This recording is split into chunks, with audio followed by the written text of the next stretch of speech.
If you are a renter or own a piece of rental property, it is crucial to be informed about the security deposit laws in CT. The purpose of these regulations and laws is to protect the renter and the landlord. These laws describe the responsibilities and rights of tenants and landlords concerning the return, holding, and collection of a security deposit. Below are some of the more common questions regarding security laws. These laws are effective statewide. How much can a landlord ask for a security deposit? If you are over the age of 62, only a month's worth of rent can be charged.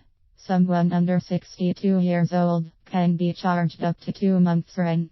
If someone has paid over 1 month's rent and is over 62, they are entitled to be paid back the difference by the landlord. Where should the security deposit be kept by the landlord? Security deposit laws in CT require the security deposit to be put into an escrow account in a bank in Connecticut, where it will remain the tenant's property. This ensures no creditors the landlord owes money to can touch this security deposit.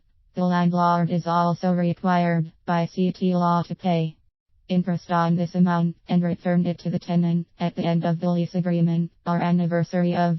By CT law, is the landlord required to give the tenant a written notice upon receipt of the security deposit?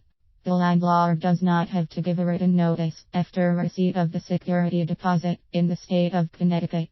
When can the landlord keep the security deposit?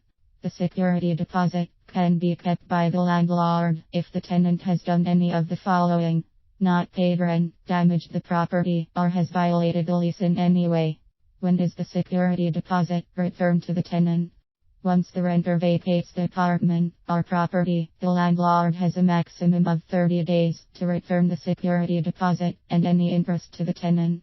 The security deposit laws in CT also require these 30 days even if the landlord does not receive a forwarding address from the tenant. If the landlord does get a forwarding address, he only has 15 days from the time of vacancy to return the security deposit. The landlord can keep all or a portion of the deposit if the tenant has violated terms in the lease agreement or if there is severe damage to the property. The landlord must give the tenant an itemized list of repairs with prices for everything. If the landlord does not follow these security deposit laws in CT, the tenant has right to double the security deposit in return in a lot of cases. What is the case if the landlord sells the property before the end of the lease? The new owner would have the security deposit and any interest transferred over to him by the old landlord.